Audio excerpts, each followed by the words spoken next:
कुछ दिन पहले ही न्यूज़ में पढ़ा कि अब फर्टिलिटी रेट थोड़ा कम होते जा रहा है और इनफर्टिलिटी केसेस बढ़ते जा रहे हैं।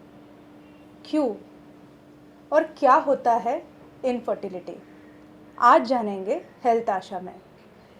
नमस्कार एंड वेलकम टू हेल्थ आशा। मैं हूँ डॉक्टर प्रिया देवलेकर, आपकी होस्ट एंड दोस्त। आज हम बात करने वाले हैं इनफर्टिलिटी के बारे में। आज जब हम करियर को थोड़ा ज़्यादा प्रेफरेंस दे रहे हैं, मेल फीमेल बोथ, तब पेरेंटहुड या प्रेगनेंसी के चांस जब लेने होते हैं तब फीमेल्स थोड़ा लेट प्रेफर करते हैं। ये सेम है मेल्स में। और हम ये भी देखते हैं कि हमारा लाइफस्टाइल, हमारे फूड हैबिट्स ये थोड़े चेंज होते गए। ये सब इम्पैक्ट करता है इस फर्टिलिटी रेट में। आज हम जानेंगे बहुत कुछ in terms of infertility and fertility from a health expert. We have today with us Dr. Sonali Taude. She is a practicing fertility specialist and gynecologist in Mumbai. She is the director of Aveta Fertility Clinic. She has been practicing fertility since last 12 plus years. It's her dream and passion to bring joy of parenthood to each and every couple. Madam, welcome to our show. And it is a privilege to have you on our show. Madam, जैसे मैंने कहा कि fertility rate अगर कम होते जा रही है and infertility cases बढ़ते जा रहे हैं, अगर आप हमारे दर्शकों को बताना चाहेंगे कि क्या होता है इनफर्टिलिटी। इनफर्टिलिटी का मतलब होता है कि अगर कोई कपल शादी के बाद 12 मंथ्स या 1 ईयर के टाइम में विदाउट एनी प्रोटेक्शन या विदाउट एनी कॉन्ट्रासेप्शन कंसीव नहीं कर पाते, या फिर किसी को अगर एक प्रेगनेंसी या मिसकैरेज होने के बाद 1 ईयर ट्राई करने के बाद भी अगर प्रेगनेंसी नहीं होते तो that we call as infertility. Ma'am, हम आपसे जानना चाहेंगे कि इनफर्टिलिटी के कितने प्रकार होते हैं, क्या टाइप्स होते हैं। इनफर्टिलिटी हम कह सकते हैं कि प्राइमरी होता है और सेकेंडरी होता है। प्राइमरी मतलब जिन लेडीज़ में कभी भी प्रेगनेंसी नहीं हुई है, और सेकेंडरी का मतलब होता है कि जिनको पहले कोई बच्चा हुआ है या किसी को नेचुरल प्रेगनेंसी होकर मिसकैरेज हुआ है और उसके बाद उनको अभी प्रेगनेंसी होने में दिक्कत हो रही है। तो जनरली प्राइमरी और सेकेंडरी ऐसे कह सकते हैं। ऐसे 2 टाइप्स होते हैं। उसके इंसिडेंस अगर आप बढ़ते हैं तो क्या ये सिर्फ सिटी एरिया में आपको ऐसे दिखता है कि ये बढ़ता है, या विलेज वो पॉपुलेशन में भी सेम है? कैसा है इसका डिस्ट्रीब्यूशन? ओवरऑल अगर हम देखते हैं तो वर्ल्ड वाइड 10 से 15% कपल्स ऐसे हैं कि जिनको अभी ये इनफर्टिलिटी का इशू हो रहा है। बट अगर आप देखोगे अर्बन और रूरल का कंपैरिजन, तो रूरल एरियाज में भी इनफर्टिलिटी बढ़ रहा है, बट अर्बन एरियाज में डेफिनेटली ये ज़्यादा है, क्योंकि अर्बन एरियाज में जो एज है मैरिज का वो ज़्यादा होता है, करियर ओरिएंटेड ज़्यादा अप्रोच होता है, तो लेडीज़ का जो प्रेगनेंसी का प्लान है वो काफ़ी लेट होता है। तो इसलिए अर्बन में ये इंसिडेंस ज़्यादा है, बट डेफिनेटली अभी रूरल एरियाज़ में भी इसके बारे में अभी लोगों को ज़्यादा जानकारी है और वो लोग भी अभी ट्रीटमेंट अप्रोच कर रहे हैं। ओके। कपल्स जैसे ट्राई करते हैं काफ़ी लंबे समय तक, कितना समय तक उन्होंने ट्राई जैसे करना चाहिए और कब गायनेकोलॉजिस्ट के पास जाना चाहिए? कुछ कपल्स का ऐसे होता है कि शादी के बाद प्रेगनेंसी का प्लान ही कुछ सालों के बाद होता है। सो ऐसे कपल्स में वी विल सजेस्ट कि उनको एक आफ्टर मैरिज काउंसलिंग या प्री प्रेगनेंसी काउंसलिंग उन्होंने लेना चाहिए। अगर वो प्रेगनेंसी डिले कर रहे हैं तो उनका एक बेसिक जांच करके उनको हम ये एडवाइस दे सकते हैं कि वो अगर जो डिसीजन ले रहे हैं वेदर इट इज़ राइट और रॉन्ग। बिकॉज कुछ कपल्स जो 30-35 में भी शादी करते हैं वो भी 2-3 साल तक प्रेगनेंसी के बारे में नहीं सोचते हैं, जो कि एक गलत बात हो सकती है कई बार। तो उनके कुछ रिपोर्ट्स देख के, दोनों पार्टनर के रिपोर्ट्स देख के हम उनको एडवाइस कर सकते हैं कि whether they can actually delay pregnancy और नो। बट इन जनरल 1 साल ट्राई करने के बाद अगर उनको प्रेगनेंसी नहीं हो रही है और अगर कोई 35 के बाद ट्राई कर रहे हैं तो अगर 6 महीने में उनको प्रेगनेंसी नहीं होती तो उन्होंने कोई एक्सपर्ट का एडवाइस लेना चाहिए। ओके। मैम हम जब इनफर्टिलिटी ये बात करते हैं, कब पता चलता है कि फीमेल इनफर्टाइल है? सी अगर आप देखोगे फीमेल इनफर्टिलिटी ऐसा एक अलग कंडीशन नहीं है। इन जनरल कपल्स में इन ओवरऑल अगर आप देखोगे तो दुनिया में 40% कपल्स ऐसे होते हैं कि जिनको फीमेल फैक्टर होता है या लेडीज में कोई प्रॉब्लम होती है। बट अभी लास्ट 5 to 10 ईयर्स में ऐसा देखा गया है कि मेल फैक्टर बहुत ज़्यादा बढ़ रहा है। फीमेल फैक्टर पहले भी 10 साल पहले भी आप देखोगे तो 30-40% केसेस थे, बट मेल फैक्टर जो है वो धीरे धीरे बढ़ रहा है और ये लाइफस्टाइल का इफेक्ट हो सकता है। सो अभी जो हम देखते हैं उसमें 40% लगभग मेल फर्टिलिटी फैक्टर है और 20% कपल्स ऐसे हैं कि जिनमें मेल और फीमेल दोनों हो सकते, या फिर अनएक्सप्लेन्ड इनफर्टिलिटी, मतलब जिसमें कोई भी रीज़न हमें टेस्ट के बावजूद भी नहीं ढूंढ पाते। ओके मैम, हम सब जानते हैं आईवीएफ के बारे में, सुना है इन विट्रो फर्टिलाइजेशन। क्या होता है आईवीएफ? क्योंकि जब इनफर्टाइल या कपल्स ट्राई कर रहे हैं एंड फिर भी रिजल्ट नहीं मिल रहा है इन टर्म्स ऑफ प्रेगनेंसी, तब ऑप्शन दिया जाता है ऑफ आईवीएफ। मैम कहना चाहेंगे, जानना चाहेंगे आपसे। IVF मतलब in vitro. In vitro is आपके शरीर के बाहर जो फर्टिलाइजेशन होता है। फर्टिलाइजेशन मतलब जो स्त्री बीज और पुरुष बीज जब साथ में आते हैं तो उसका ये जो फलन होके गर्भ बनते हैं या एम्ब्रियो बनता है, उसे हम फर्टिलाइजेशन प्रोसेस कहते हैं। जैसे किसी को अगर नेचुरल प्रेगनेंसी होती है तो ये जो प्रोसेस है ये बॉडी के अंदर होती है। So this is in vivo fertilization. और इन विट्रो मतलब यही चीज़ अगर स्त्री बीज और पुरुष बीज शरीर से बाहर निकाल के हम करते हैं और जो बने हुए गर्भ को प्रेगनेंसी के लिए यूज़ करते हैं तो उसे हम IVF बोला जाता है। ओके इनके कोई आइडियल कैंडिडेट्स होते हैं जिनको आप चूज़ करते हैं इस कैटेगरी में, कपल्स में, ऐसे कुछ? जैसे IVF के कुछ एब्सोल्यूट इंडिकेशंस होते हैं और कुछ रिलेटिव होते हैं। तो कुछ कपल्स ऐसे होते हैं कि जिनको IVF के अलावा और कोई ऑप्शन नहीं है, और कुछ कपल्स ऐसे होते हैं कि जो सिंपल ट्रीटमेंट लेने के बाद भी उनको अगर प्रेगनेंसी नहीं हुई है। कोई भी फर्टिलिटी ट्रीटमेंट में एक टाइम फ्रेम होना चाहिए कि इतने महीने इतने साल तक उन्होंने वो ट्राई कर सकते हैं।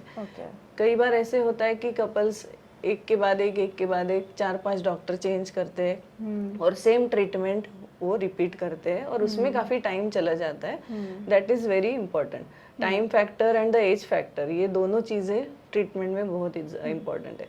तो रिलेटिव इंडिकेशन जैसे किसी ने अगर IUI ट्राई किया है और 3-4 साइकिल में उनको प्रेगनेंसी नहीं हुई है, या फिर किसी का मेल फैक्टर है, जो हस्बैंड्स है उनके अगर स्पर्म्स या शुक्रकण कम है या कमज़ोर है, तो उन पेशेंट्स में हम मेडिसिन ट्राई कर सकते हैं। बट उसके बावजूद भी 50% हस्बैंड्स ऐसे होंगे कि जिनको ट्रीटमेंट से भी कोई इम्प्रूवमेंट नहीं होती है। तो ऐसे कपल्स को भी आफ्टर अ सर्टन टाइम उन्होंने IVF के बारे में सोचना चाहिए। एब्सोल्यूट इंडिकेशंस अगर आप बोलेंगे तो कोई फीमेल के अगर दोनों ट्यूब्स ब्लॉक है, जो अगर लैप्रोस्कोपी से भी कंफर्म है, या कोई सर्जरी की वजह से उनके ट्यूब्स निकाले गए हैं, तो ऐसे फीमेल्स में डायरेक्टली IVF का ही ऑप्शन बचता है।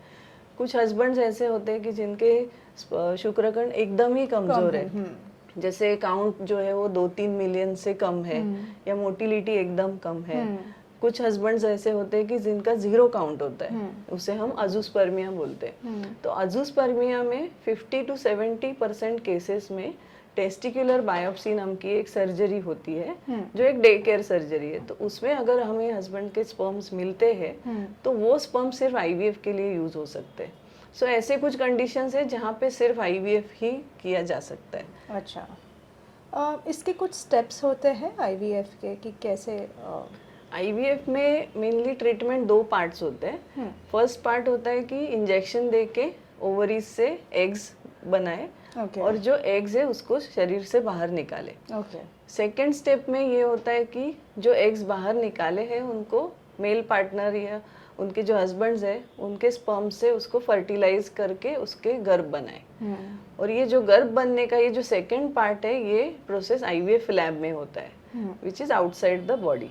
फर्स्ट पार्ट के लिए वो लेडीज जो है या वाइफ है उनको 10 to 12 डेज के इंजेक्शंस होते हैं। ये इंजेक्शंस डेली लेने पड़ते हैं। ओके मैम, कपल के लिए क्या ऐसा ज़रूरी होता है जब वो, जैसे आपने भी कहा कि वो डॉक्टर टू डॉक्टर चेंज करते, तो ऐसे क्या फैक्टर्स होते हैं जो उन्होंने डिसाइड करना है कि मुझे ये डॉक्टर को चूज़ करना है, या ये मुझे इस पर्टिकुलर लैब हो जहाँ पर ये सब फैक्टर्स हो, ऐसे ही जगह पर मुझे आईवीएफ करना है, ऐसा कुछ अगर आप बताना चाहेंगे कि क्या क्या पहली चीज़ तो जहाँ पे भी आप ट्रीटमेंट ले रहे हो वो डॉक्टर के ऊपर आपको फेथ आना चाहिए या आपको विश्वास होना चाहिए। ये बहुत ज़रूरी है बिकॉज ये ट्रीटमेंट में अभी तक हमारे यहाँ पे जानकारी बहुत कम है। तो हम जो पेशेंट को ट्रीटमेंट के बारे में बताते हैं उसके बाद ही उनका वो विश्वास जो है वो हमारे ऊपर बैठता है। ये ट्रीटमेंट के साथ साथ आपका एक इमोशनल वेलबींग जो है, आपको जो डॉक्टर से ऐसा फील होगा कि ये डॉक्टर से मैं कनेक्ट कर पा रही हूँ, वो एक फैक्टर आपको कंसिडर करना है। दूसरी चीज़, अगर आपको कोई पेशेंट से फीडबैक मिलता है कि यहाँ पे ट्रीटमेंट किस तरह से होता है, तो वो एक पॉजिटिव चीज़ आपके लिए हो सकती है। तीसरा, आईवीएफ में जो रिजल्ट के लिए जो इम्पोर्टेंट फैक्टर है वो है आईवीएफ लैब का मेंटेनेंस, जो एक बहुत ही ज़रूरी फैक्टर है। जितना डॉक्टर का रोल है उसमें आईवीएफ लैब का भी बहुत बड़ा रोल होता है। तो ये लैब में जो मेंटेनेंस होता है, उसका जो एसेप्सिस मतलब जो उसकी क्लीनलीनेस है, उसका रिजल्ट के ऊपर बहुत ज़्यादा असर होता है। तो ये चीज़ आपको एक देखनी है कि ये आईवीएफ लैब जो है वो वेल मेंटेन्ड है। वहाँ पे जो एम्ब्रियोलॉजिस्ट है, जो आपके स्त्री बीज और पुरुष बीज को हैंडल करने वाले हैं, जो ये गर्भ को हैंडल करने वाले हैं, उनका बहुत बड़ा योगदान होता है। तो ये एम्ब्रियोलॉजिस्ट भी बहुत स्किल्ड और सीनियर एक्सपीरियंस ऐसे होने चाहिए जिससे आपका रिजल्ट आने का चांस डेफिनेटली बढ़ सकता है। Madam, are there any factors which decide कि कपल जैसे ट्राई करते हैं आईवीएफ के लिए भी, बट क्या सक्सेस रेट होता है, मतलब किस बेसिस पे ये डिपेंड है कि आईवीएफ सक्सेसफुल होगा? आईवीएफ में एक कपल रिलेटेड फैक्टर्स होते हैं और आईवीएफ लैब रिलेटेड फैक्टर्स होते हैं। तो इसमें अगर मेल और फीमेल के जो बीज है, स्त्री बीज और पुरुष बीज हम यूज़ करते हैं, उनकी क्वालिटी कैसी है, उनके नंबर्स कैसे हैं। स्त्री बीज अगर ज़्यादा संख्या में हमें मिलते हैं तो क्यूमुलेटिव प्रेगनेंसी रेट ये ज़्यादा होता है। जो हमें गर्भ मिलते हैं उसकी क्वालिटी कैसी है, जो एक स्पर्म और एग्स के ऊपर भी डिपेंड करेगी, और आईवीएफ लैब का जो मेंटेनेंस है, क्वालिटी है, उसके ऊपर भी डिपेंड करेगी। और यहाँ पे डॉक्टर की स्किल और एम्ब्रियोलॉजिस्ट की जो स्किल है वो भी चेक हो जाएगी। तो ये फैक्टर्स होते हैं। और उसके अलावा जब हम आईवीएफ करते हैं तो ये जो गर्भ है ये हम यूट्रस के अंदर या गर्भाशय के अंदर डालते हैं। तो वो डालने के बाद जो प्रोसेस है बॉडी में होता है वो नेचुरली होता है। So this is one you can say rate limiting step है आईवीएफ में। अगर किसी की बच्चेदानी बहुत अच्छी है और अस्तर बहुत अच्छे क्वालिटी का है तो वो एक एवरेज क्वालिटी का गर्भ भी पकड़ लेता है। और किसी का अगर ये अस्तर अच्छा नहीं है तो कभी कभी अच्छे क्वालिटी के गर्भ भी नहीं पकड़े जाते। तो ये दोनों चीज़ के ऊपर ये सक्सेस रेट जनरली डिपेंड करता है। ऑन एन एवरेज आप देखोगे तो लगभग 40 से 60-65% तक आईवीएफ का सक्सेस जा सकता है। बट ये सक्सेस रेट हर एक कपल के लिए अलग अलग होता है और वो उनके फैक्टर्स के ऊपर डिपेंड करेगा। कुछ लेडीज़ होते हैं जिनको बच्चेदानी के अंदर इस तरह से गांठें होती है जिसको हम फाइब्रॉइड बोलते हैं। तो अगर ये फाइब्रॉइड्स है तो वो आपका प्रेगनेंसी का चांस कम करता है। किसी को अगर एंडोमेट्रियोसिस है, जो ओवरी के अंदर सिस्ट बनते हैं, तो उसमें एग की क्वालिटी थोड़ी ख़राब हो सकती है, तो वो उसमें प्रेगनेंसी को अफेक्ट कर सकता है। किसी को अगर अंदर का अस्तर पतला है, कमज़ोर है, या उसमें पॉलिप जैसी गांठ है, तो उसमें वो रिजल्ट कम कर सकता है। इंडिया में अभी भी टीबी काफ़ी कॉमन है और टीबी की वजह से जो अस्तर के ऊपर जो असर होता है वो अभी भी बहुत कॉमनली देखा जाता है। मैडम, आईवीएफ ट्रीटमेंट के कुछ साइड इफ़ेक्ट्स है? साइड इफ़ेक्ट्स अगर हम कहते हैं तो कुछ माइनर साइड इफ़ेक्ट्स हो सकते हैं। जैसे लेडीज़ का जब 10 से 12 दिन का इंजेक्शन चलता है तो उनको थोड़ा एब्डोमेन में डिस्कम्फर्ट होना, हल्का नौशिया, वॉमिटिंग, उल्टी मतली जैसा फीलिंग आना, ये सब इफ़ेक्ट्स कॉमनली देखे जाते हैं। बट जनरली ये इफ़ेक्ट्स जो है ये बेरेबल होते हैं, उसके लिए कोई अलग से ट्रीटमेंट की ज़रूरत नहीं होती है। कुछ पेशेंट्स होते हैं जिनके ओवरीज में श्री बीज थोड़े ज़्यादा संख्या में होते हैं, जैसे पीसीओडी के पेशेंट्स हैं। तो ऐसे पेशेंट में जब इंजेक्शंस ख़त्म हो रहे हैं तो जो शुरू के दिन है उसमें इतना उनको तकलीफ नहीं होता है, बट जो लास्ट के 1 वीक के इंजेक्शंस होते हैं वो टाइम उनकी, बिकॉज ओवरीज जो है वो बहुत बड़ी हो जाती है साइज में, कभी कभी एक ओवरी में 10 से 15 एग्स बनते हैं। तो उनको वो बल्कि होने की वजह से थोड़ा एब्डोमेन में डिस्कम्फर्ट हो सकता है। अगर हम जानना चाहते हैं कि आईवीएफ ये ट्रीटमेंट, हमारे दर्शकों से एक सवाल आया था कि इसका जनरल कॉस्ट क्या होता है, एक अप्रॉक्सीमेट कॉस्टिंग कैसे जाती है? आईवीएफ ट्रीटमेंट में कुछ एडवांस ट्रीटमेंट्स भी होते हैं, बट इन जनरल अगर बेसिक ट्रीटमेंट का आप देखोगे तो थोड़ा एरिया वाइज और centre wise we can suggest a range. Generally 1.5 से 2 से 3 लाख तक उसका ट्रीटमेंट का खर्चा जा सकता है। और कितने समय तक ये चलता है? What how long it takes? Treatment जो है वो लगभग 1 से 2 महीना हो सकते हैं। मतलब पहला जो मंथ है उसमें हम कोशिश करते हैं कि पेशेंट का एक, जैसे हम सर्जरी के पहले कुछ तैयारी करते हैं तो आईवीएफ के पहले एक वर्कअप होता है जिसमें दोनों की कुछ जांच होती है और वो ओके है तो ही हम ट्रीटमेंट स्टार्ट करते हैं। तो लगभग 1 से 2 महीने का ये ट्रीटमेंट होता है। एक्चुअल जो एक्टिव ट्रीटमेंट है वो 15 से 20 दिन चलता है। अच्छा, हाँ, हमने ये भी देखा है कि आईवीएफ एक ऑप्शन है ही, अगर इनफर्टिलिटी है, अगर प्रेगनेंसी ट्राई कर रहे हैं तो। और इनफर्टिलिटी में से जब भी आप पेशेंट को एक ऑप्शन देते तो आईवीएफ है। ऐसे और कौन से ऑप्शंस है जो अवेलेबल है पेशेंट्स के लिए? कुछ ऑप्शंस ऐसे हैं जो आईवीएफ अगर सक्सेसफुल नहीं होता है, कई बार 2 या 3 साइकिल में भी कपल कंसीव नहीं कर पाते, तो वो ये ऑप्शंस के बारे में सोच सकते हैं। कोई भी ट्रीटमेंट आईवीएफ में या फर्टिलिटी में ऐसा नहीं है कि जो आप, जिसको हम गारंटीड रिजल्ट बोल सकते हैं, बट जो रिजल्ट इम्प्रूव होने के लिए हम उनको कई बार फिर डोनर एग या डोनर स्पर्म का भी ऑप्शन दे सकते हैं। जब फीमेल का एज 40-42 प्लस है, ऐसे लेडीज में कभी कभी हम उनको एग डोनेशन का ऑप्शन बताते हैं। ओके। और सरोगसी का एक ऑप्शन अवेलेबल है जिनमें मल्टीपल मिसकैरेजेस अगर होते हैं या कई बार आईवीएफ होके भी उनको प्रेगनेंसी नहीं हुई है, या कभी कभी लेडीज में कोई मेडिकल फैक्टर्स ऐसे होते हैं, उनको कोई हार्ट डिसीज होता है या बहुत सीवियर ब्लड प्रेशर हाई होता है, तो ऐसे लेडीज को प्रेगनेंसी कैरी करना एक रिस्क फैक्टर होता है, उनकी जान को खतरा हो सकता है। तो ऐसे लेडीज में हम उनको सरोगसी का ऑप्शन भी दे सकते हैं। मैम, हमारे एक पेशेंट ने पूछा कि वो प्रेगनेंसी ट्राई कर रहे हैं बट रिजल्ट्स नहीं मिल रहे, बट उन्हें आईवीएफ एक तो ट्रीटमेंट वाइज कॉस्ट वाइज नहीं जम रहा है and she wants to go with medicine only. तो आप क्या कहना चाहेंगे ऐसे लोगों को जो जिनको सिर्फ मेडिसिन पे ही प्रेगनेंसी ट्राई करनी है? ऐसे कई कपल्स हमारे पास ट्रीटमेंट लेते हैं कि जिनको आईवीएफ अफोर्ड नहीं कर पाते या कर चुके हैं बट अभी mentally they are not prepared for IVF. तो ऐसे कपल्स में अगर उनकी जो ट्यूब्स है, लेडीज़ में हम एक ट्यूब का जांच करते हैं जिसमें हम ये ट्यूब्स ओपन है या ब्लॉक है ये चेक करते हैं। तो अगर ये ट्यूब्स ओपन है और हस्बैंड फैक्टर नहीं है, स्पर्म का जो काउंट है, मोटिलिटी है वो अच्छी है, तो ऐसे कपल्स में हम उनको स्त्री बीज और पुरुष बीज की क्वालिटी इंप्रूव होने के लिए कुछ मेडिसिन देते हैं और उसके ऊपर उनको 3 से 4 महीने तक मेडिसिन दे के भी ट्राई कर सकते हैं। ओके। आईवीएफ ये ट्रीटमेंट अगर पेशेंट ने ले लिया तो क्या वो जॉब या उनके डेली रूटीन फॉलो कर सकते हैं, कितने दिन के बाद वो रिज्यूम कर सकते हैं? जनरली आईवीएफ ट्रीटमेंट है हम बेड रेस्ट नहीं बोलते हैं, उसकी ज़रूरत नहीं है। जब इंजेक्शंस चालू है उस टाइम तो जो लेडीज़ है उनका रेगुलर काम है, ऑफिस वर्क है, वो सब कंटिन्यू कर सकते हैं। जब एम्ब्रियो ट्रांसफ़र का प्रोसेस आता है, जो गर्भ जो बने हैं और वो हम उनके शरीर के अंदर अभी डालने वाले, उसके बाद 3 से 4 दिन का बेड रेस्ट हम उनके लिए एडवाइस करते हैं। ऐसी कोई मेडिसिन्स होती है जो हमें नहीं लेना है ड्यूरिंग आईवीएफ, या वो कस्टमाइज्ड है, पेशेंट स्पेसिफिक आप देखते हो?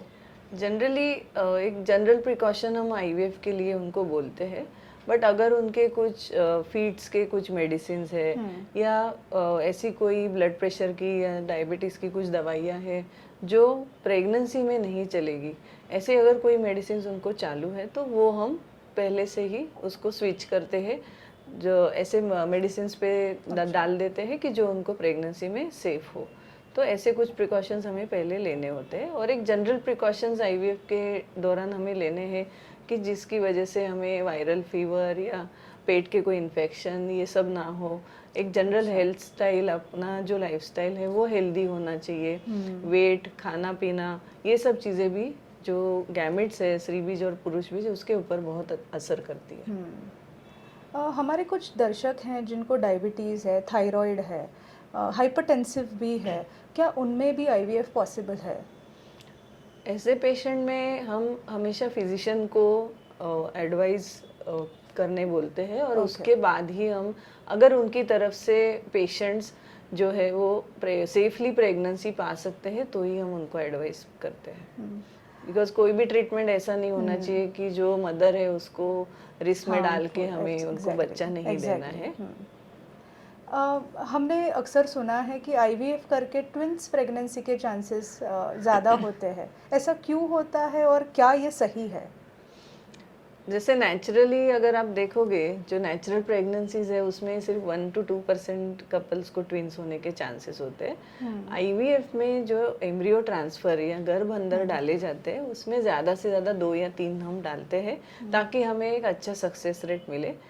लीगली 3 से ज़्यादा किसी ने नहीं डालना चाहिए, बट जब हम ये 2 से 3 डालते हैं तो उसमें प्रेगनेंसी अगर होती है तो 15 to 20% कपल्स में ट्विंस होने के चांसेस है। कई बार तीनों गर्भ भी रह जाते हैं, but generally triplet pregnancies are more challenging. हम कितने अटेम्प्ट्स तक आईवीएफ कर सकते हैं? मतलब अगर किसी पेशेंट ने ऑलरेडी एक बार साइकिल किया है, so how many cycles of IVF वो पेशेंट के लिए आप एडवाइस करेंगे? ऐसे तो कोई अपर लिमिट नहीं है आईवीएफ के लिए। बट कोई पेशेंट ने अगर रिपीट साइकिल्स किए हैं तो उसमें 2 से 3 महीने का गैप आइडियली होना चाहिए। बैक टू बैक साइकिल्स करना अच्छा नहीं होता है। उसमें ज़्यादा से ज़्यादा 3 से 4 साइकिल्स कपल्स करते हैं। कई बार ऐसे पेशेंट आते हैं जिन्होंने 5-6 साइकिल तक ट्रीटमेंट किया है, बट उसमें जब भी कोई पेशेंट रिपीट साइकिल करता है तो वी हैव टू सी कि हम उसमें इंजेक्शन में कुछ चेंजेस करें या प्रोटोकॉल में कुछ चेंजेस करें, और कुछ चीज़ें जो हमें फर्स्ट आईवीएफ से पता चली है उसके ऊपर हम एक्ट करें, तो पेशेंट को इससे ज़्यादा प्रेगनेंसी के लिए और स्ट्रगल नहीं करना पड़े। At the end of 3 cycles generally 85% couples conceive with IVF. Madam, IVF treatment पर से कॉस्टली है, और हमारे पास जो दर्शक हैं उनमें से एक सवाल ऐसा आया था कि क्या ये इंश्योरेंस में कवर्ड है? क्योंकि ट्रीटमेंट कॉस्टली होता है, तो हाउ इज़ इट हेल्पिंग? पहले तो इंडिया में इंश्योरेंस कवर नहीं था, बट अभी पिछले कुछ सालों से हम देख रहे हैं कि स्पेशली कॉर्पोरेट पॉलिसीज जो है, they are giving some cover for fertility treatments. So it may not be a complete cover, but part treatment उसमें कवर हो जाता है। या किसी को ऐसा है कि साल में एक सर्टन बजट दिया जाता है जो उनको फर्टिलिटी ट्रीटमेंट्स में यूजफुल है। और किसी पॉलिसीज में ऐसा है कि आईवीएफ का जो ट्रीटमेंट है उसका एक particular percentage of the payment they are covering. So slowly we are seeing the change, and we hope that in future it is fully covered with insurance. Ma'am, just before ending your talk, क्या message देना चाहेंगे हमारे दर्शकों को इन terms of, basically in terms of lifestyle modifications? कोई भी fertility treatment के लिए जब कपल आते हैं तो हमारा जो फर्स्ट कंसल्टेशन है उसमें काफ़ी एम्फोसिस होता है लाइफस्टाइल पे। बिकॉज अभी जो हम देख रहे हैं कि ये 10 से 15% कपल्स में ये सब इश्यूज हो रहे हैं, इसमें कई हद तक लाइफस्टाइल रिस्पॉन्सिबल है। तो आपका जो डाइट है, फिजिकल एक्टिविटीज़ है, एक्सरसाइज है, जो सोने का पैटर्न है, number of sleep hours which you have, sound sleep is very important. आपका जो फूड हैबिट्स है उसमें मतलब जंक फूड अवॉइड करना है, बाहर का खाना अवॉइड करना है। आपको खाने में ग्रीन वेजिटेबल्स है, फ्रूट्स है, नट्स है, सीड्स है, ये सब खाना बहुत ज़रूरी है। तो जनरली हमारा एक पार्ट ऑफ कंसल्टेशन ये भी होता है कि आपको क्या खाना पीना चाहिए, और ये सब का असर आपके जो स्त्री बीज और पुरुष बीज है उसके ऊपर बहुत ज़्यादा होने वाला है। मेरा कहना तो ये है कि मेडिसिन से ज़्यादा ये सब चीज़ों का असर होता है। तो आप जस्ट मेडिसिन खा के ट्रीटमेंट होके हमारा सक्सेस होने वाला है, ऐसे वहम में मत रहो। ये सब चीज़ें आपके लिए बहुत ज़रूरी है। मैडम, इतने इन डिटेल्स जब आपने ये प्रोसीजर बताई हमें, ऐसा कोई क्लियर मैसेज हमारे ऑडियंस के लिए आपकी तरफ से? मेरी तरफ से मैं ये आपको बताना चाहूँगी कि आईवीएफ एक प्रेगनेंसी पाने का तरीका है। फर्टिलिटी जो है, it is not a disease. आप कोई भी कपल को अगर प्रेगनेंसी नहीं होती है तो उसको बार बार वही चीज़ के ऊपर आप उसको अगर सवाल करोगे तो उनका जो ऑलरेडी प्रॉब्लम है, स्ट्रेस है, ये बढ़ता जाएगा। उसके अलावा आप उनको मदद करने की कोशिश कर सकते हैं। ट्रीटमेंट लेना, ये कोई बीमारी के ऊपर हम इलाज कर रहे हैं इस तरह से उसको मत सोचो। हमारे देश में अभी भी fertility is a social taboo. तो लोग पसंद नहीं करते हैं कि किसी और के साथ उसके बारे में बात करें, और ये एक चीज़ होती है कि जिसकी वजह से वो कपल और ज़्यादा स्ट्रेस में आते हैं। आप कोई भी फैक्टर अगर आपके फ्रेंड्स के साथ या फैमिली मेम्बर्स के साथ शेयर करते हो, उसके बारे में ओपनली बात करते हो, तो आपका ये स्ट्रेस ऑब्वियसली कम होता है। बट ये हमें आप अपने देश में अभी दिखाई नहीं दे रहा है। और मेरा मैसेज ये रहेगा कि आप इसके बारे में ओपनली बात करो, take it as a normal thing. IVF मतलब बहुत बड़ी चीज़ की है ऐसा नहीं सोचो कि किसी को आईवीएफ के बाद प्रेगनेंसी हुई है तो उसके बारे में बार बार उनके सामने आप चर्चा मत करो।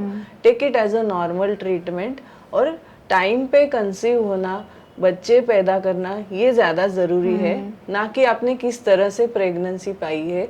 ये सोचने के बाद आपका इम्पॉर्टेंट टारगेट ये होना चाहिए कि आपको प्रेगनेंसी एक पर्टिकुलर एज में हो जानी चाहिए। हमारी कोशिश ये रहती है कि प्रेगनेंसी सिर्फ प्रेगनेंसी नहीं है, आपको 9 महीने तक बच्चे को अच्छे से संभाल के safe mother and safe baby, that is our target. Thank you. Madam, ये काफ़ी अच्छा टॉपिक जो आज हमने कवर किया आपके साथ इन टर्म्स ऑफ इनफर्टिलिटी, क्योंकि लोगों तक वो इन्फॉर्मेशन हमें पहुंचाना था कि क्या होता है इनफर्टिलिटी, उसके ट्रीटमेंट ऑप्शंस क्या है, आईवीएफ क्या होता है, उसके डिटेल्स प्रोसेस क्या होती है। मैम, आपने अपना कीमती वक्त दिया और आपने इतनी सरलता से हम सबको बताया कि इनफर्टिलिटी की ट्रीटमेंट ऑप्शंस क्या है, आईवीएफ क्या होता है। इसके लिए आपका धन्यवाद। हेल्थ आशा में हमारी यही कोशिश है कि आप तक ऐसे ही इन्फॉर्मेटिव वीडियोस पहुंचते रहे। आप यही इन्फॉर्मेशन आपके और जो ग्रुप्स है, फ्रेंड्स हैं, उनके साथ शेयर कीजिए, ताकि हमारा ये मैसेज लाउड एंड क्लियर जो हमारे दर्शक हैं उन तक जाए। और प्लीज़ फॉलो कीजिए health Asha channel and do subscribe the video. Thank you so much for following our videos and hearing more of such information. Do follow Dr. Priya Devlekar's Health Asha, and also to subscribe my channel. If you require any specific health topic to be covered in my talk show, do let me know. Thank you.